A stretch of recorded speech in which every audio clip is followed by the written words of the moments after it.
on the island of Newfoundland, upon the southwest coast, lies the little town of Virgil, to whom I'll sing this toast.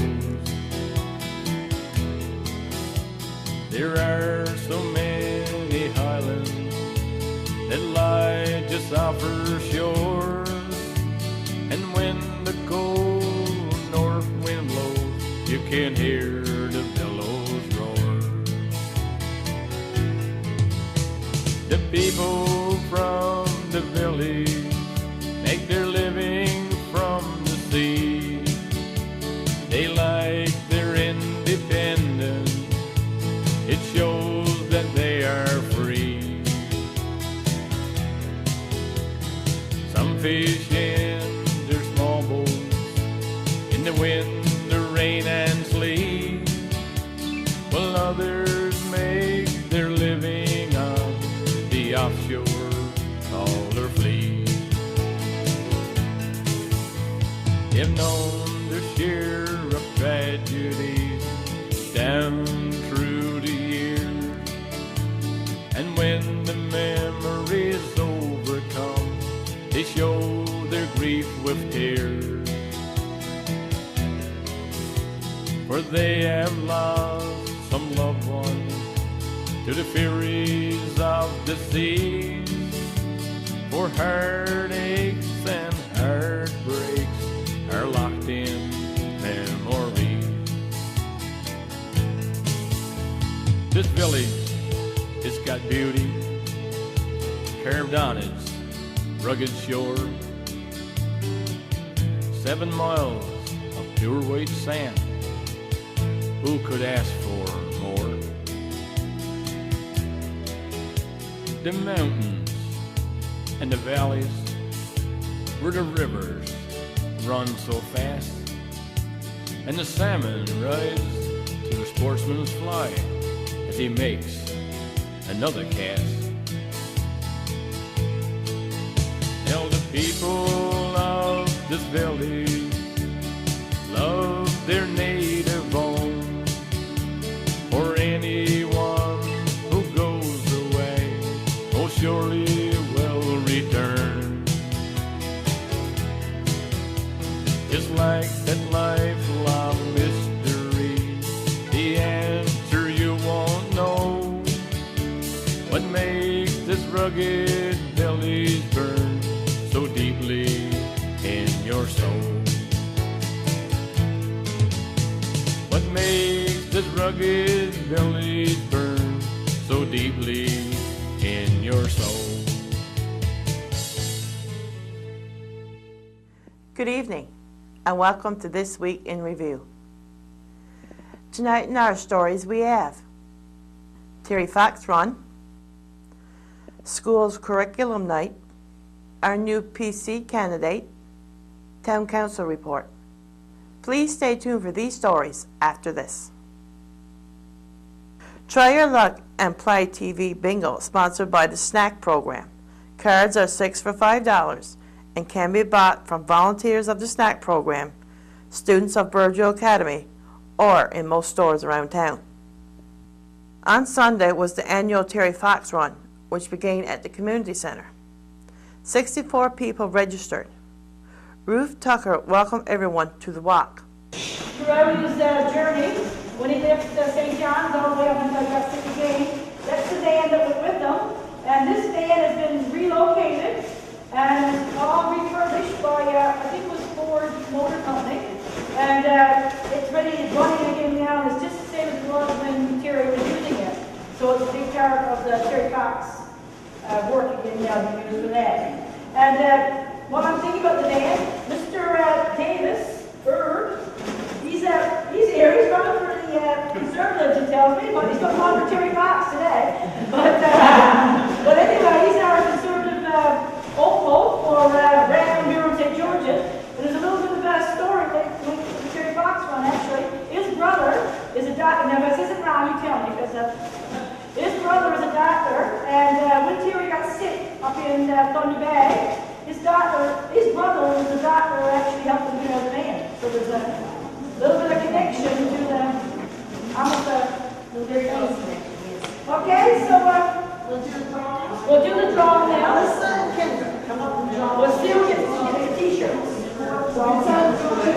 Go, Sheila. This is one. There's one. One belongs to Sierra Oxford. She has to grow into it. And one belongs to Pauline Ann. She has to grow into it.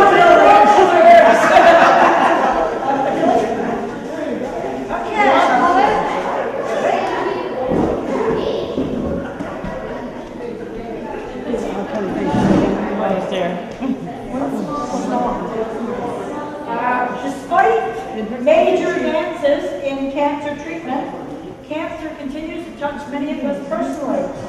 And with that in mind, we have once again constructed our wall of hope and to remember and pray for loved ones who have been diagnosed with cancer.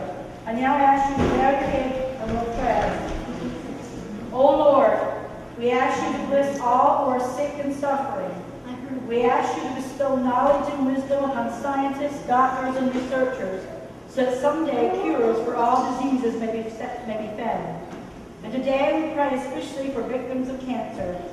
We ask you to bless the souls of the departed, praying especially for Freeman Dillard, Gord Ayer, Ansel Vetcher, Doug Vetcher, Mariah Vetcher, Edward Carter, Sim Dillard, Georgina Buckland, Roland Tucker, Azel Tucker, Bill Anderson, Derek Anderson, Edith Parsons, Sheila Billard, Harriet Strickland, Sharon Strickland, George Billard, Mabel Billard, Henry Billard, Bissy Billard, Jack Billard, Rod Kosser, Louise Moulton, Clarence Moulton, David Thatcher, Lydia Foote, loved ones, George K. Skinner, Blanche Ball, William Ball, Jane Spencer, Bert Spencer, Lucy Standing, Bertha Collins, Ken Bobbitt, Mary Strickland, Sherry Porter, Gordon Sims Sr., Kay Grant, Arch Collier, George Coombs, Agnes Coombs, Edward Colburn, Stella Burton, Susie Rose, Norm Parsons, Bernard James, Cecil Ann, Emma Skinner, Stanley Skinner, Phil Parsons, Vera Durnford, Pat Donovan, Hallis Durnford, William Piercy, Mary Costello, Dan Costello, John Crank, James Roberts, Kenneth Roberts, Bill Hare, Gladys Slaney, Judy Fuller, Gerald Billard, Loretta Billard, Lawrence Anderson, Sam Dodner, Marigold Benoit, Mike Strickland, and Minnie Barter. We pray also for cancer survivors. We pray for people too sick to be here today. We pray for people silently fighting their own battles. And we pray for people who have hopefully beaten this disease.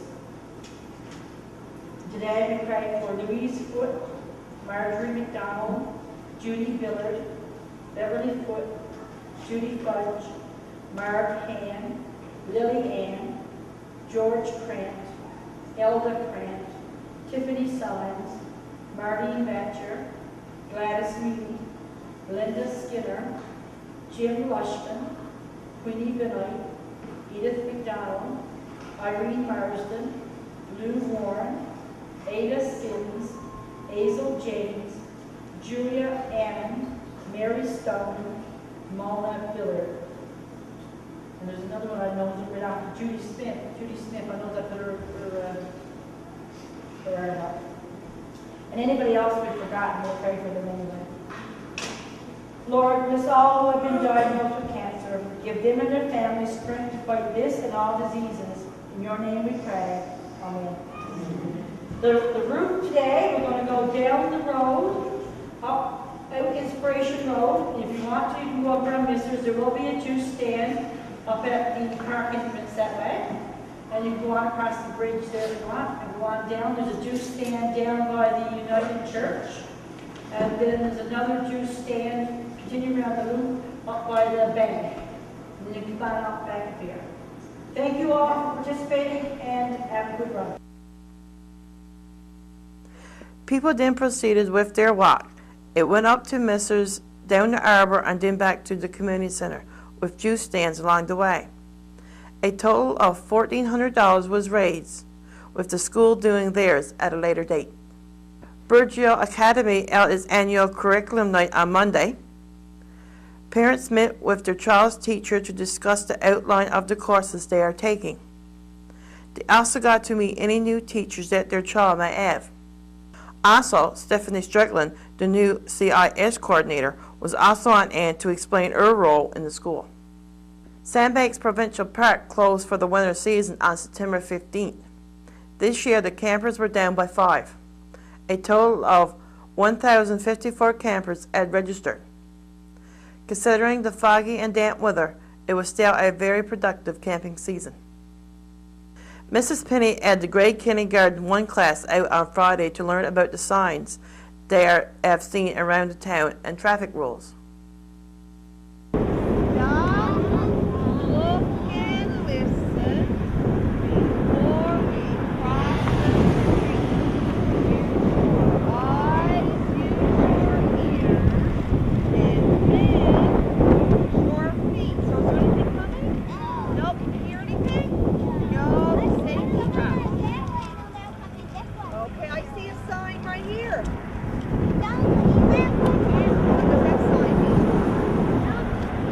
Well, just point in the direction. You're allowed to go that way, and it tells you the name of the street. Harbor! What is the name of the street in a grade 1 read? Oh, very good. Harbor View Crescent. Harbor View. That's where my mommy lives. What was that?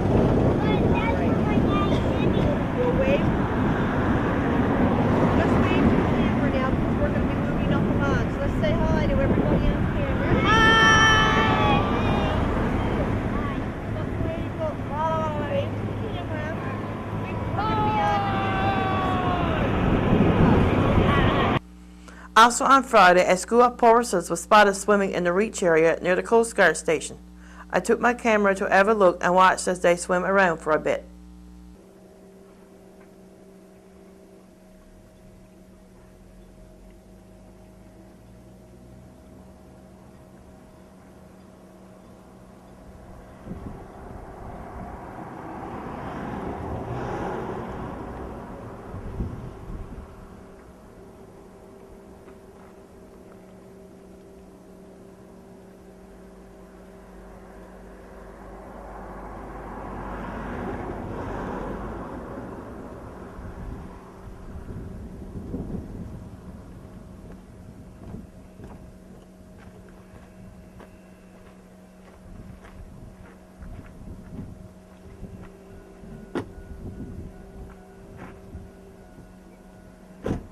Herb Davis, the candidate for the Conservative Party of Canada election on October 14th, came by the studio for a chat.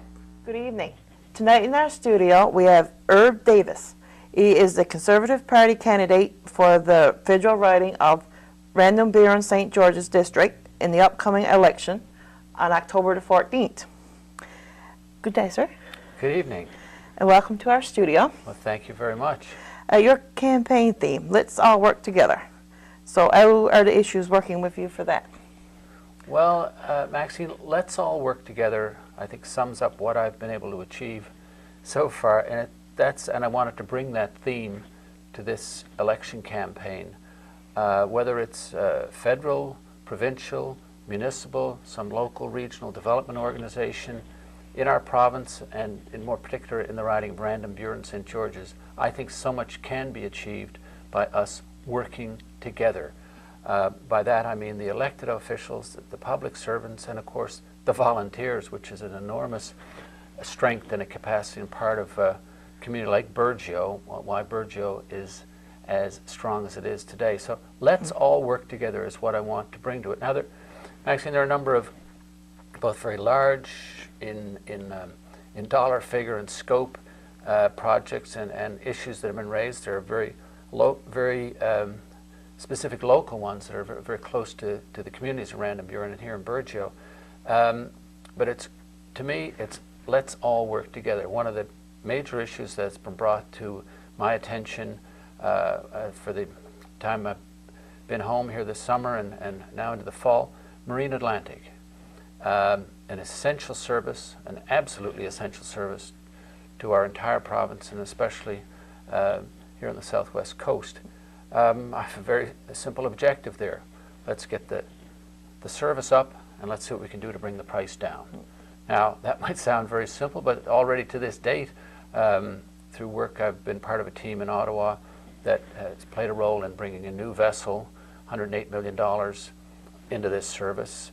The more complex issues of how we can negotiate a better tariff, a better rate, that'll come. But that's one of the, and I also should add, I guess, I'll probably be making no promises, but I'll make certainly commitments, Maxine, and that's an area that ever since I traveled on this coast many years ago on the Taverner, the Petit Fort, and these vessels, that I'm so aware of how important and essential that service is.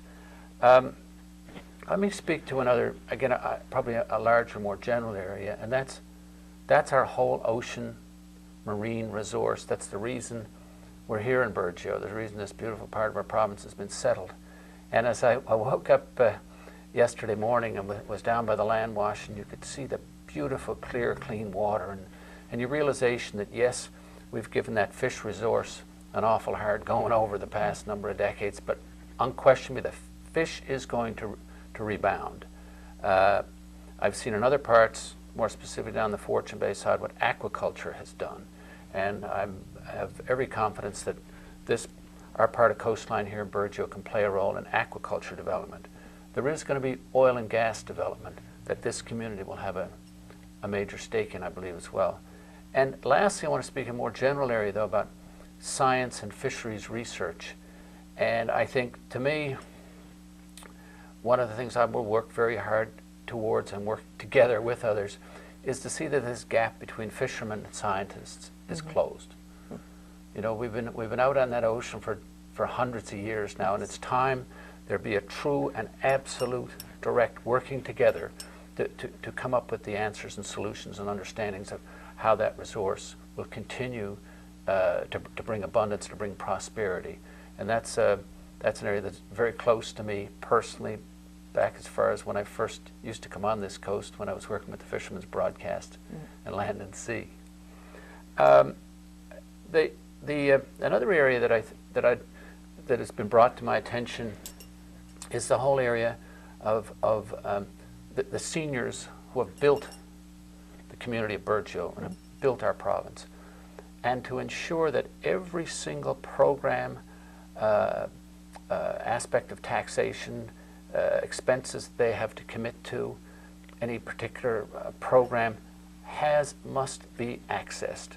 The seniors of our province made huge sacrifices, huge commitment, worked long hours to bring our province, this community of Burgeo, to where it is, and we have to ensure that every single program can be undertaken to do that. And coming from that, of course, means because these are wonderful, this Burgeo is a wonderful place to raise a family, and to ensure that then the families have the benefit of all of those programs.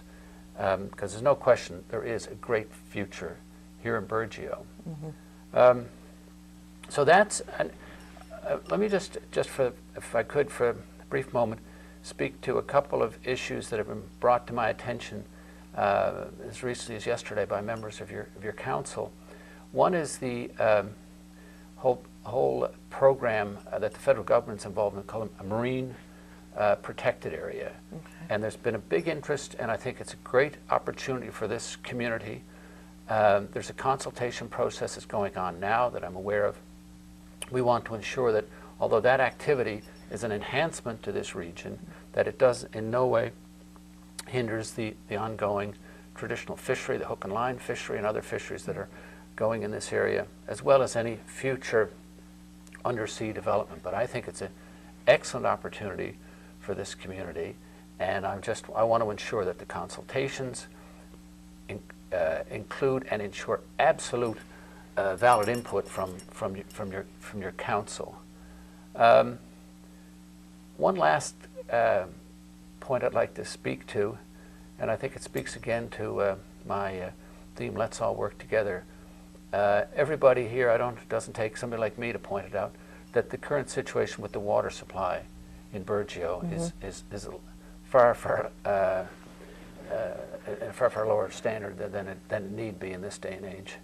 And again, whether it's a municipal activity or some litigation that be involved in, or whatever other complicated tangle might be around, or provincial funding or federal funding, there's no question there are programs, there are funds out there, and in this day and age, a community of this great history, the great enterprise, Burgeo, if one were ever to roll back and look at the enormous economic contribution Burgeo has made to the economy of Newfoundland and of Canada, this has to be fixed. And by working together at all levels, there are programs in the federal government, there are certainly other programs, but whatever particular challenge or problem that current situation is in now, I mean, we're in an absolutely beautiful environment here. There is certainly no reason why we cannot put a water system in Burgeo that's up to the standards of the rest of North America. Yes, that's exactly.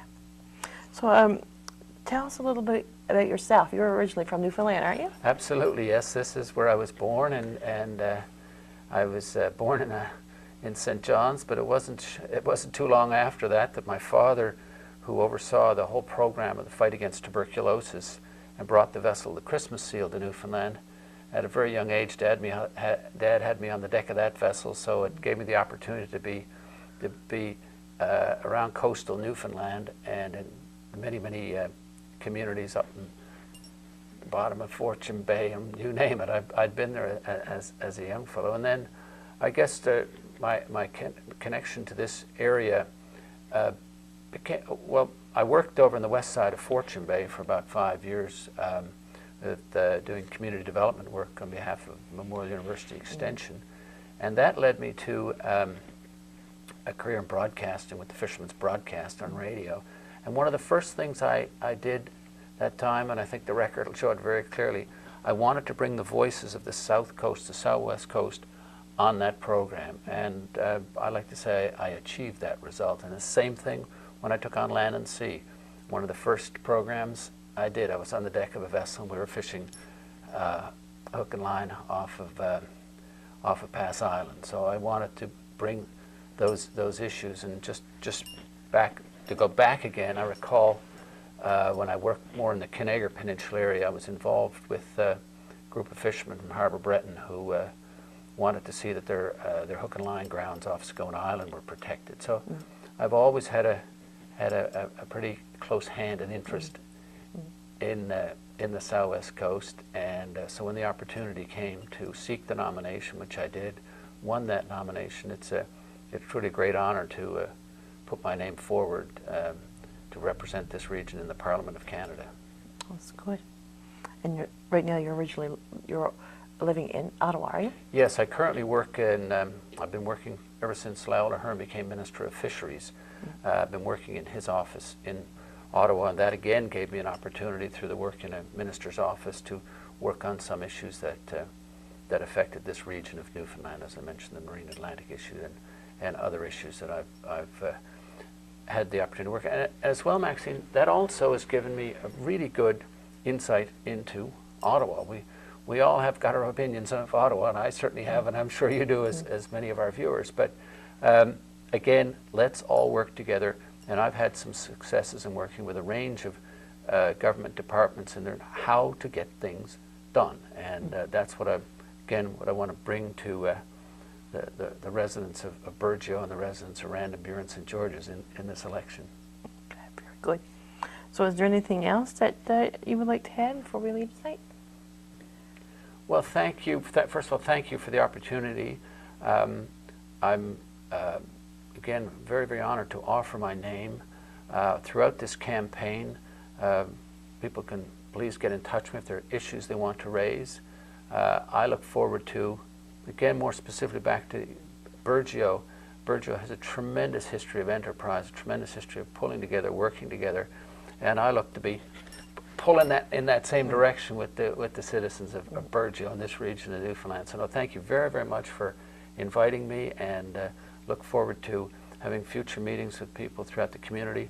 And on October 14th, if I'm honored enough to be the representative of Parliament, I'll certainly look forward to working together with everybody in the great community of Burgeo. Thank you very much, Maxine. Thank you so much for dropping by. You're welcome. You can also contact Mr. Davis at 1-877-343-3118. Mayor George Reed came by the studio to give his town council report. Good evening. I'm going to give you the highlights of the meeting we had on council meeting we had on Wednesday night. Before I start the highlights, Mr. Marks want me to point out to you the flag, the new flag in the background there. These flags are at the council office. This is our new Burgeo flag, as you can see, and it's got much better colors in it, much brighter colors. We have a number of them at the office, and they're for $40 each. Mr. Marks, of course, would like for you to buy one of these and probably give them to someone for Christmas or whatever. They make good gifts that way, I guess. In other words, I guess he's trying to sell them, and I'm the spokesperson. So, but they are a very, very nice flag. Well, I want to give you an upgrade on the water system. It's, to say the least, it's very, very disappointing that that contract has not gone ahead at this point in time. And it's not gone ahead mainly because of the price that the contract came in at. So I'm just going to give you some numbers just to show you where we are and what's holding it up. In 2006, the engineers estimated that the water system would cost $2.427 million. In other words, $2,427,000. That was in 2006. In 2008, when the contract came in, there was only one bid, one tender for that job. It came in at $3,358,000. So that gave approximately $930,310 over the estimated cost. The government people were not pleased with it, and of course they would not award it. They went back to the engineers, who went back to the contractors to try to bring the price down.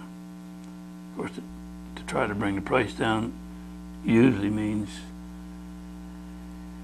cutting some things out, putting in cheaper material, using different material. In our case, reusing some of the material that's already there, some of the equipment. When they did that, they got it down to $3,015,000.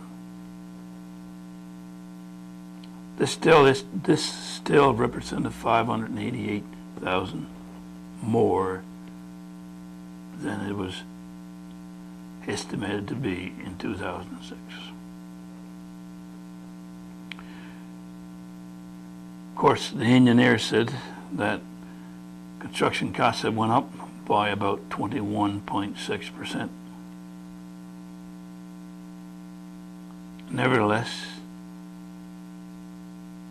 Department of Municipal Affairs, they feel, I think, that they're being gouged one way or another. And I think they, according to the regional office in Corner Brook, that if a contract comes in over $250,000 or over, in other words, 250,000 plus, more than what's estimated that's going to cost, then they have to review it and then send a recommendation up to the Premier's office. So right at the moment, about a week ago, I had a meeting with them. They have made up their mind. In other words, what they recommend, and they've sent it to the Premier's office to get reviewed. Now, in the meantime, your MHA, Mr. Parsons, and I have been trying to get a meeting with the Minister of Municipal Affairs, Mr. Denine. At this point, we haven't been successful. He says, well, we've been talking to him. He says he's going to review the case himself, and if need be, he will get us in for a meeting. If we need to prove a point, that, in other words, if he needs more information, he'll set up a meeting with us.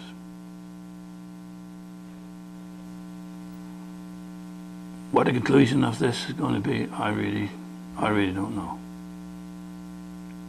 I would assume that we'll hear within a week or two. By Monday, if I don't hear anything by Monday, I will get over to the municipal office again, get over to the minister's office, and see what the status of it will be at that time. Of course, if whatever happens, if it gets approved, not much is going to get done for the remainder of this year, because it's going to take 3 or 4 months just to get the equipment ordered to get it in. Of course, that's the best case scenario, that it will get approved. The rest of the scenarios, I don't really want to speculate at this point, because they could be anything, so I don't really want to talk about what might be. I will keep you informed.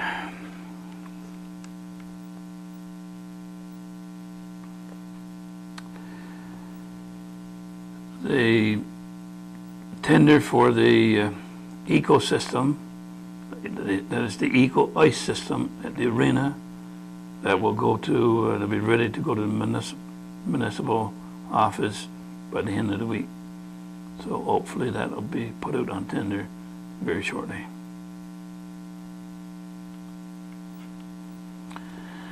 The council bought one new breathing apparatus for the fire department, and that was passed over to them, I think, the past week. The NMCA, which you've probably heard us talk about now for the last 6 years, I'm sure 6 years, the National Marine Conservation Area, that's still on the go. We've been talking to the federal representative, and they say it is moving ahead, slowly but still moving ahead. Right now they say they are waiting to hear from their counterparts in the provincial government before they can get it to the point where a study can be done on it. But it's still moving ahead. Council approved to put another crosswalk on that road coming out from the school. I think it's called I'm not sure what it's called, School Road or whatever it is, the one by the drugstore there.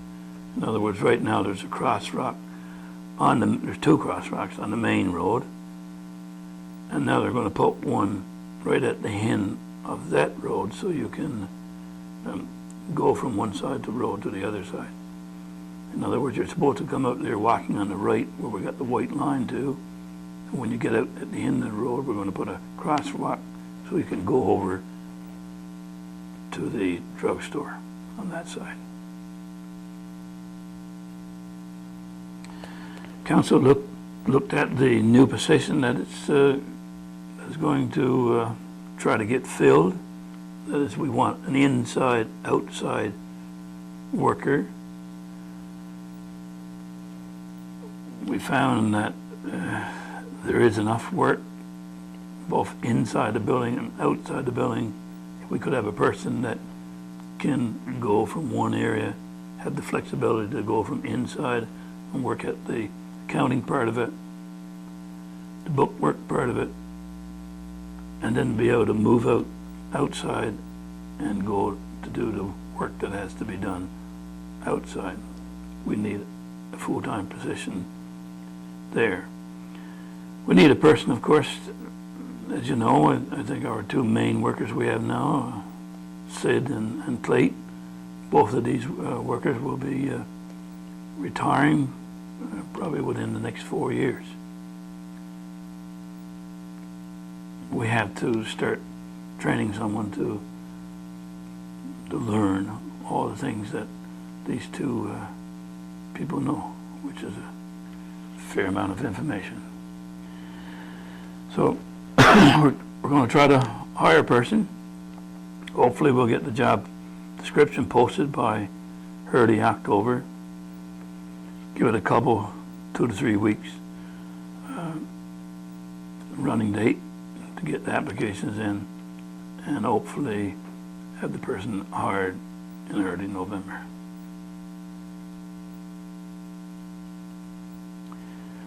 I was talking about the flag just a minute ago, and I want to mention it again because we have sent to Afghanistan one of our flags to Stephen Pink.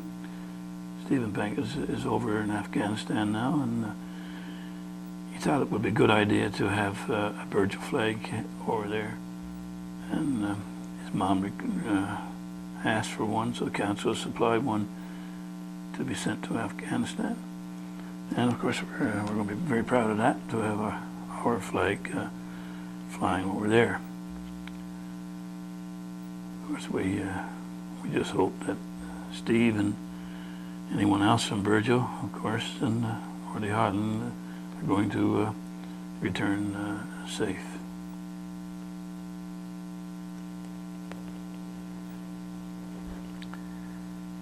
I'm going to mention again about the garbage. We did a very, very good cleanup in Virgil this summer. We've had a lot of comments. People have come into the office, town office, from all over. Blaine talked to quite a few people, and they've given us good compliments on the tidiness and the cleanliness of the town. But of course, it's an ongoing process, something that you have to continue to look at it, be aware of what you're doing with your garbage. And of course, it's a learning experience. Seems like the longer period and goes by, if you're doing these things, it become a habit, and you will continue to do them. So hopefully, those people who haven't started to pay attention to the amount of garbage that's around and what to do with their garbage, hopefully they'll soon learn that that's not the right thing to do, is to throw it around. It should be taken and put in its proper place. You go in over the highway, and a number of times you'll see where somebody has opened down the window and just throw the garbage out through the window. Of course, it's getting rarer and rarer, but it still happens. So everyone has a part to play in that, not just the town council, of course. I'm just a spokesperson for the town, but everyone has a part to play. Every citizen has a part to play to tell his friends and his relatives and his family to make sure that they get involved and keep their town clean. And believe me, it's contagious. Once some people start it, other people will quickly follow suit. So everybody hopefully will play their part. The town has got most of its summer maintenance done. Or I should say getting done. There's a few things left. If there's anything that you see seriously that need to be done before the fall comes or before the winter hits us, phone the town office and ask them about it. We have a couple serious things left to do. There's some ditching got to be done in the Messers area. There's a build-up of water up there by Councillor McDonald's house on that side of the road there. In heavy rain, it builds up there and goes across the road. We have to ditch the right-hand side of the road there as you go up to get rid of that water. It's very dangerous. Of course, water becomes ice in the wintertime. So it's a dangerous area, so we have to do some ditching there. That will be done hopefully very soon. There's also got to be a culvert put in up there by, I think it's up by Brad Swift in that area up there, Dion McDonald's area. There's some water that comes down off of that hill and builds up and crosses the road to makes it very, very tricky there in the wintertime. So we're going to ditch there, put a culvert there, and hopefully get rid of that water. And also by that area there where Bill McDonald's too and Dion McDonald, I think we're going to widen the road there on each side. It's a very tricky area, a very sharp turn, and we're just going to put a bit of pavement on each side of the road there to hopefully make it a little bit more safer there.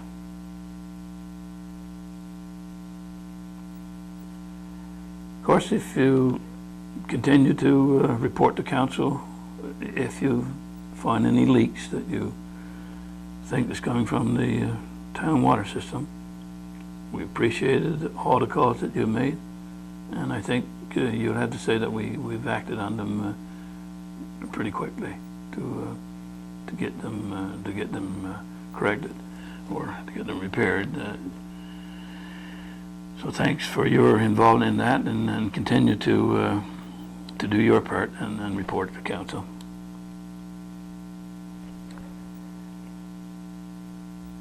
I've been told that there's been a number of complaints made about dogs roaming around. The council rule is that the dogs are not allowed to run freely around town. And I think the other complaint has been that people take their dogs out, they get them on leashes, and then they allow their dogs to walk on other people's property and do their business, and then they take the dog and goes on with it. Of course, you know that's not very nice either. You know, your dog doing his business on somebody else's property. So if you take it out for a walk for that reason, try to take it somewhere where you're not on somebody else's property or on the road. Or if it's done there on the road or someone else's property, then you're responsible for cleaning it up. And I'm absolutely sure if the people complain to the RCMP, it will go to court and you will be fined for it. I've already known a couple cases that have went to court, and people were fined X number of dollars for not cleaning up after their dog on someone else's property. So govern yourself accordingly there, please.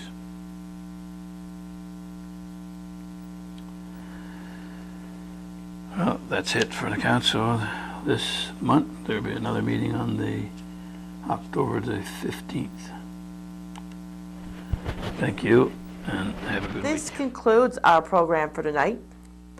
Please stay tuned for a video from Unts Island Day, July 20th, 2008.